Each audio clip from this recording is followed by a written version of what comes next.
Hola, mi nombre es Diego Grifón. Bueno, primero que nada les quiero dar la bienvenida y agradecer su interés en realizar este curso que se llama Fundamentos Teóricos al Manejo Ecológico de Plagas y Enfermedades. Entonces, lo primero que quiero mostrarles es, de una forma muy general, cuáles son los temas que vamos a ver. El primer tema que vamos a ver es la introducción a la agroecología, que lo vamos a hacer en dos clases. Luego vamos a ver el crecimiento exponencial como el fenómeno general que se encuentra detrás de cualquier situación de plagas o de epidemias. Luego vamos a ver por qué para enfrentarnos a estas situaciones no tiene sentido utilizar insecticidas, fungicidas, ¿verdad? Porque vamos a ver que desde un punto de vista evolutivo esto es contraproducente y de hecho vamos a ver que podemos utilizar la evolución utilizando mecanismos ecológicos a nuestro favor. Luego vamos a ver cómo son las características generales de cómo se comportan las dinámicas poblacionales, es decir, cómo cambian, cómo aumentan, disminuyen la cantidad de individuos este, de diferentes organismos, por ejemplo insectos, en los agroecosistemas. Luego vamos a ver cómo se pueden dar explosiones poblacionales de forma abrupta, con un fenómeno particular que es muy interesante. Luego vamos a ver el uso de modelos matriciales para enfrentar este tipo de problemas. Luego vamos a ver dos clases sobre la interacción ecológica fundamental que nos interesa, que es la interacción que se da entre, por ejemplo, un depredador y una presa, que en términos generales es lo que nosotros llamamos interacciones de víctima-explotador. Luego vamos a ver una clase sobre la teoría moderna para comprender las epidemias y finalmente vamos a ver una clase integradora en la cual vamos a unir todos esos conocimientos para ver cómo se aplican para manejar, para diseñar y manejar un agroecosistema. Entonces, aquí lo que realmente es importante es que si bien esto es una materia teórica, ¿verdad? La idea es que esta materia les dé los fundamentos para hacer algo aplicado, que es estrategias de manejo ecológico de plagas y sobre todo para el diseño de agroecosistemas que sean menos susceptibles a experimentar este tipo de problemas. Entonces, para comenzar ya de una vez, déjenme hacer una introducción a la agroecología y lo voy a hacer de una forma un poco extraña, mostrándoles estas imágenes. De estas imágenes, yo simplemente lo que quiero es que ustedes las aprecien estéticamente. De ellas, solo les digo que fueron hechas por Ernst Haeckel, quien fue un muy importante naturalista, pero para los fines que persigo yo aquí, por ahora, lo único que quiero es que las aprecien. Y que vean, intenten leer qué hay en estas imágenes. Fíjense, en esta imagen, ¿qué es lo que nosotros apreciamos? Bueno, ustedes podrán decir, bueno, unos organismos, y es verdad, pero es simplemente los organismos. O en esta imagen uno aprecia un orden, una simetría, en última instancia, una propuesta estética. Y es que en realidad es así. Si uno ve el conjunto de estas imágenes, está representada la naturaleza, pero está representada la naturaleza de una forma muy particular. Y no soy yo la primera persona que plantea que estas imágenes se inscriben dentro de una corriente artística que se llamó el Art Nouveau, que era una corriente artística central en el momento en que estas imágenes se realizaron. Y con esto lo que les quiero decir, que es realmente importante, es que cada vez que ustedes observen, piensen o trabajen en la naturaleza, sobre la naturaleza proyectan un conjunto de cosas. Y dentro de ese conjunto de cosas se encuentran elementos que son comunes a la sociedad de la cual ustedes hacen parte. Una noción importante de muchas que hay, en la cual yo quiero hacer hincapié, es la noción de la relación que existe entre el orden y el desorden, entre el caos y el orden. Bueno, los orígenes de esta noción se pueden rastrear hasta la Grecia antigua. En la cosmogonía, es decir, en la concepción de cómo surgió lo que existe griega, hay una relación antagonista entre el desorden y el orden. Primero existió el desorden y a partir del desorden surgió el orden. Y eso se encuentra en múltiples elementos. Es transversal a esa sociedad, o era transversal a esa sociedad. Y se encuentra, por ejemplo, es fácilmente apreciar la tensión entre desorden y orden en la arquitectura griega. Fíjense que la arquitectura griega está formada por figuras geométricas ideales, triángulos, rectas, rectángulos, que no son más que la manifestación del orden en la naturaleza. Fíjense, por ejemplo, esta imagen que está aquí. Lo primero es que al ver esta imagen, uno inmediatamente se da cuenta que es algo artificial. Y por artificial me refiero a algo que ha sido hecho por el ser humano. Por ejemplo, si ustedes van caminando por un bosque y ustedes se consiguen unas columnas así, ustedes no piensan, wow, qué formación geológica tan interesante, sino ustedes se dan cuenta que esto fue algo que fue hecho por el ser humano, ¿no? Lo segundo, que también es muy importante, que desde un punto de vista estético, esta imagen no ha perdido vigencia. Nosotros nos podríamos conseguir una construcción contemporánea que incluya elementos como estos. Ahora, en esencia, ¿de qué está compuesta esta imagen? Esta imagen está compuesta de un conjunto de rectas paralelas. Y yo creo, sin necesidad de hacer un salto al vacío, que uno puede decir que esta imagen es de alguna manera similar, correspondiente a esta otra.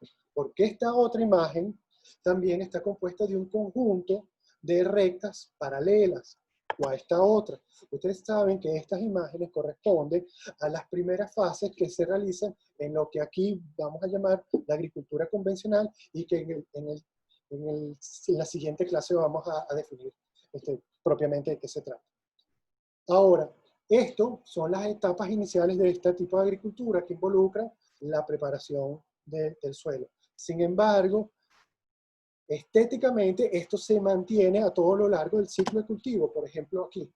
Y finalmente nosotros lo que apreciamos es que esto es una manifestación de esa relación entre el caos y el orden.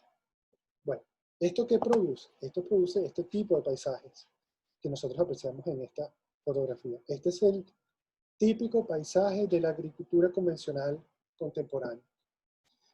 Vean ustedes que es un paisaje homogéneo, ¿verdad? También compuesto de múltiples rectas paralelas. Pero es sobre todo un paisaje agrícola descontextualizado. ¿Por qué descontextualizado? Bueno, porque en esta imagen es inclusive difícil saber de qué cultivo se trata, pero es simple, llanamente, imposible saber en dónde está ocurriendo este cultivo. Es decir, esta fotografía pudo haber sido tomada en Brasil, Francia o en China. Por lo tanto, esto es un paisaje agrícola que está descontextualizado de las características de los ecosistemas en los cuales se realiza. Y esto trae consigo una serie de consecuencias. Déjenme mostrarle algunas. Fíjense, ustedes saben que cuando ustedes producen una perturbación en un ecosistema, imagínense que ustedes tienen algún terreno en el cual se encuentra, no se realiza ninguna actividad y hay un conjunto grande de plantas. Si ustedes eliminan todas estas plantas y dejan solamente el suelo, ¿verdad? Y no intervienen más ahí, ¿qué ocurre dentro de 15 días? Si ustedes regresan ahí dentro de 15 días, van a ver algunas plantas. Si regresan dentro de un mes, van a ver plantas de un porte mayor. Si regresan dentro de 6 meses, a un porte aún mayor. Ese proceso de sustitución de especies en el tiempo, luego de una perturbación, es lo que se conoce como la sucesión ecológica. Lo importante es que esta agricultura de la cual estamos hablando aquí mantiene a los ecosistemas en las etapas tempranas de la sucesión. Y eso trae consigo una serie de consecuencias. Por ejemplo, el que las especies que intenten invadir ahí tengan típicamente un conjunto de características, como por ejemplo tener ciclos cortos, altas tasas reproductivas, que todas son características de las especies que luego nosotros llamamos plagas, enfermedades o malezas. Es decir, nos damos cuenta que la presencia de ese tipo de fenómenos en los agroecosistemas se debe a una forma de manejo particular. Un manejo que impide que suceda un ciclo, un proceso, mejor dicho. Déjenme profundizar aún más en esto. Fíjense. En esta imagen, la imagen que vemos arriba, donde dice sistema lineal, representa el modelo ideal que hay detrás de ese tipo de agricultura convencional. Ahí lo que se espera es que la energía que está en el sol, ¿verdad?, pase a las plantas si el sistema tiene por objetivo la cría de animales, de los animales, de las plantas a los animales y finalmente el ser humano. Es decir, es un sistema lineal equivalente a un sistema de producción en serie de una fábrica. Bajo esta lógica, cualquier biodiversidad extra que entre en el sistema es concebida como una merma en su eficiencia y por lo tanto se elimina. Esto es una idea interesante, sin embargo, se enfrenta con el problema en que los ecosistemas en realidad son sistemas complejos, como el que aparece abajo.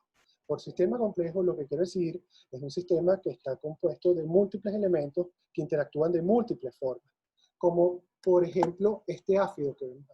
Nosotros apreciamos, por ejemplo, que este áfido se alimenta de esta planta, que por cierto es esta misma planta que está aquí. Sin embargo, este áfido también es el alimento de estos otros organismos que están aquí. Entonces, nosotros apreciamos que en estos sistemas complejos existen mecanismos internos de regulación de las densidades poblacionales, es decir, de la cantidad de individuos que hay, en este caso, del áfido, de esta especie de áfido. Ahora, el problema está en que estos dos sistemas en algún lugar se encuentran, y cuando esto ocurre, nada impide que el áfido pase aquí. Y ahora, en este sistema idealizado, sobresimplificado ecológicamente, no existen mecanismos internos de regulación de la densidad de este áfido. Por lo tanto, la población del áfido va a experimentar un crecimiento exponencial. Y eso es lo que nosotros vamos a entender aquí como una situación de plaga. En este esquema, la única forma de afrontar ese problema es utilizando agrovenenos. Ahora, esto trae consigo una importante serie de consecuencias de las cuales vamos a hablar en la siguiente clase. Pero por ahora, lo primero que quiero hacerles ver es que esto, de lo que estamos hablando aquí, es lo que se conoce como agrobiodiversidad, que es el tema que vamos a abordar en esta clase. Pero primero quiero señalarles que la agricultura que se haga en cada lugar debe estar relacionada con cómo son los ecosistemas en los cuales se realiza esa agricultura. Por ejemplo, si nosotros viviéramos en un país de clima templado y nosotros nos asomamos por la ventana y vemos un paisaje como este, bueno, tal vez ahí, de alguna manera, puede ser, que yo no lo creo, pero puede ser que tenga alguna justificación utilizar estos sistemas sobresimplificados de una sola planta, que se conocen como monocultivos. Sin embargo, si nuestra realidad es como este, sistema tropical, lo que Ramón Margalef llamaba el barroco de la naturaleza, no tiene ningún sentido que nuestra agricultura sea una agricultura que no represente la biodiversidad. Ahora, aquí lo que estamos hablando es de un tipo particular de biodiversidad, la que se conoce como la agrobiodiversidad. La agrobiodiversidad es aquella biodiversidad de la cual nosotros nos alimentamos, de la cual nosotros nos vestimos, que utilizamos para ciertas faenas, ¿verdad? Y es una biodiversidad que está asociada a un fenómeno que se conoce como la domesticación. La domesticación es un fenómeno que es complejo de estudiar, que hay varias formas de hacerlo, ninguna es completamente satisfactoria y hay varias formas de entender lo que ocurre en este fenómeno. Una de ellas es como un fenómeno en el cual, un proceso, mejor dicho, en el cual la reproducción de una especie pasa a estar cada vez más regulada por el ser humano. Por ejemplo, el maíz es una planta que está completamente domesticada. Es decir, el maíz no se reproduce solo. Con esto lo que les quiero decir es que ustedes nunca van a conseguir en un bosque donde donde no vivan seres humanos una planta de maíz. Necesitan los seres humanos para multiplicarse. El proceso de domesticación está a su vez asociado con otro proceso que se conoce como la selección artificial para diferenciarlo del mecanismo de la selección natural propuesto por Darwin.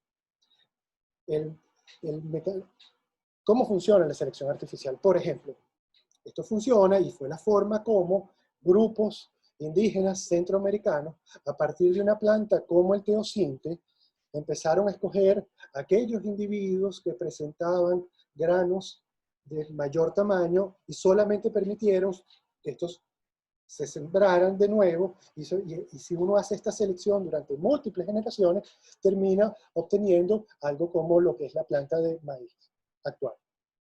Hoy en día, el proceso de selección artificial está muy bien estudiado, completamente matematizado, y de hecho, la efectividad que tienen estas ecuaciones para producir mejoramientos de selección artificial es una de las evidencias más importantes que hay a favor de la teoría de la selección natural, de la evolución por selección natural. Producto de esto, obtenemos la biodiversidad de la cual dependemos mucho, por ejemplo, para alimentar. A veces, a nosotros aquí en Venezuela, se nos olvida que formamos parte de un centro importante de origen de agrobiodiversidad, que es el que se encuentra en las cuencas del Orinoco y el Amazonas. Tristemente, así como les presento ahora la agrobiodiversidad, tengo que decirles que esta se encuentra en un importante peligro, fundamentalmente por la erosión genética. Y la erosión genética es el proceso de pérdida de razas y variedades de agrobiodiversidad. Esto se debe fundamentalmente a la uniformización que ha ocurrido de la mano de la agricultura convencional. Para mostrarles cómo sucede esto, déjenme mostrarle un ejemplo. Si yo ahorita les pidiera a ustedes que piensen en una vaca, seguramente ustedes van a pensar en algo como esto. Ahora, no todas las vacas tienen esta apariencia. Esta es una raza particular que se llama Holstein porque se originó en Holanda. Sin embargo, hoy en día, esta raza se encuentra en prácticamente todos los países del mundo. De hecho, en todos los que aparecen en este mapa de color ladrillo. Por ejemplo, en los países industrializados, el 90% de la producción de leche se debe al uso de esta vaca. Entonces, si nosotros estamos diciendo que son animales domésticos, y esto involucra, entre otras cosas, que su reproducción depende de alguna manera del ser humano, si solamente los esfuerzos de cría se concentran en una raza, ¿qué pasa con todas las demás? Por ejemplo, ¿qué pasa con esta bella raza? Bueno, la respuesta es evidente. Están en peligro si no se han perdido. La FAO considera que una tercera parte de las razas están en peligro de extinción. De hecho, se piensa que durante los últimos 100 años se han perdido 100 razas. Fíjense, esta imagen que está aquí captura para diferentes especies cómo es la situación. Vean que los diferentes colores representan diferentes estatus. Aquí yo quiero resaltarles estas que aparecen de color gris claro, que significa desconocido. Y esto es muy interesante. Porque, bueno, en términos generales, es poco lo que, digamos, nuestra sociedad se preocupa por la biodiversidad. Pero es particularmente alarmante que sabemos tan poco del estado en el cual se encuentra una biodiversidad de la cual dependemos tanto, como es la agrobiodiversidad. Ahora, ustedes dirán, bueno, ¿y con las plantas qué pasa? Bueno, fíjense, la FAO también estima que durante nuestra historia los seres humanos nos hemos alimentado de unas 10.000 especies. Sin embargo, hoy en día, solamente 150 especies se encuentran en cultivo en superficies lo suficientemente grandes como para que no estén en peligro. Pero en realidad, solamente 12 cubren el 80% de nuestras necesidades de alimento. Y además, solo 4, que es el arroz, el trigo, el maíz y las papas, satisfacen la mitad de nuestras necesidades de energía. Entonces, ¿qué pasa con el resto? Bueno, lo mismo. De hecho, vean ustedes esto, que alarmante, la FAO estima que en el siglo pasado se perdió el 75% de las variedades de plantas cultivadas. La situación más o menos funciona así, para que se den.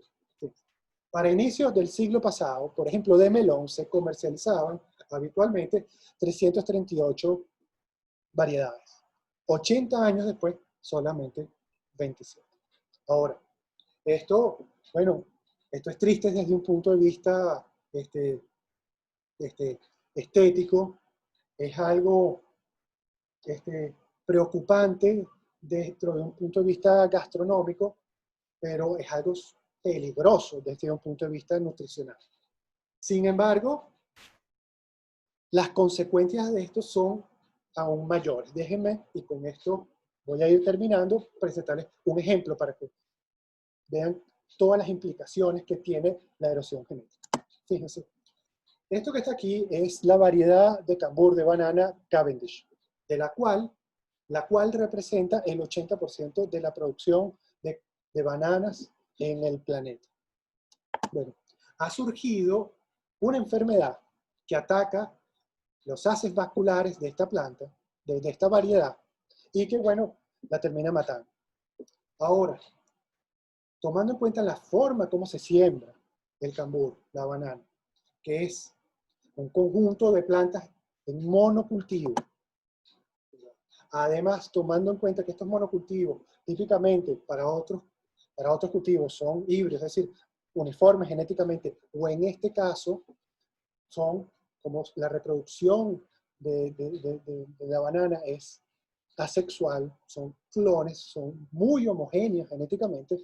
Bueno, el hecho de que una planta se enferme, básicamente lo que significa es que todas se pueden enfermar. De esta manera, hoy en día se encuentra en peligro el 80% de la producción de bananas en el mundo. Imagínense lo que eso significa con un cultivo de esta importancia. Y esto lo que nos muestra es la profunda vulnerabilidad que significa tener una base genética estrecha, utilizar pocas variedades para la agricultura. Y ustedes dirán, bueno, esto es un golpe tan fuerte que va a impedir que lo hagamos en el futuro. Bueno, no necesariamente es así, porque esta situación con este cultivo, inclusive, ya ocurrió en el pasado. En el mapa que ustedes ven ahí, de color azul, se representa el área en el cual se encuentra otra variedad de este mismo hongo, que arrasó con lo que era la base de la producción de bananas en los años 50, que era otra variedad, una sola variedad, la variedad Faumicheri. Bueno, entonces, ¿cuál fue la solución que se encontró? Bueno, cambiarse de variedad. Otra vez, una sola variedad para todo el planeta Tierra. Bueno, ya ha surgido, fíjense, para el año 2000 surgió esta nueva raza de este hongo que se encontraba en el sudeste asiático. Ahora, por la importancia que tiene, porque hace no viable las producciones, bueno, fue algo que preocupó mucho. Sin embargo, vean, en menos de 20 años, vean ustedes cómo se ha ido expandiendo a través del planeta y cómo ya llegó a nuestra frontera. Esto nos pone en una situación de suma vulnerabilidad que nos muestra la importancia de proteger y estimular el uso de la agrobiodiversidad. Ahora, ¿cómo podemos nosotros hacer esto? Bueno, de eso es lo que trata este curso. Ustedes van a ver que todas las estrategias que nosotros vamos a utilizar para el control de plagas se fundamentan en el uso de la agrobiodiversidad. Pero eso va a ser el tema del siguiente video, de la siguiente clase. Sin embargo, para terminar esta, les quiero mostrar que hay cosas que uno puede hacer y que están relacionadas con la forma como uno se alimenta. Una forma de proteger la agrobiodiversidad, valga la redundancia, la diversidad de la agrobiodiversidad es promoviendo dietas variadas que involucren, que tengan un componente importante de nuestros platos tradicionales. Porque estos platos tradicionales típicamente utilizan cultivos propios de nuestra zona y además típicamente variedades de esos cultivos que son propias de esa zona. Si nosotros no lo pensamos así, nos damos cuenta que comer es en realidad un acto ecológico. Sin embargo, para comprender esto, hace falta ser explícito las interacciones que involucran el acto de comer. Para esto, nosotros podemos agarrar un plato, deconstruirlo en sus componentes, por ejemplo, en sus ingredientes, y darnos cuenta, por ejemplo, bueno, un plato en particular, una pizca andina, por ejemplo, qué ingredientes utiliza. Y luego nosotros podemos llevar a un mapa en qué lugares del país se siembran los diferentes ingredientes que forman parte de este plato. Y así nos damos cuenta que se forma una red, que es una ecored alimentaria. Entonces, un elemento que nosotros podemos hacer, que es una decisión que tomamos cada día para impedir la erosión genética, es ampliar y variar nuestras dietas. Entonces, con esto termino este primer video.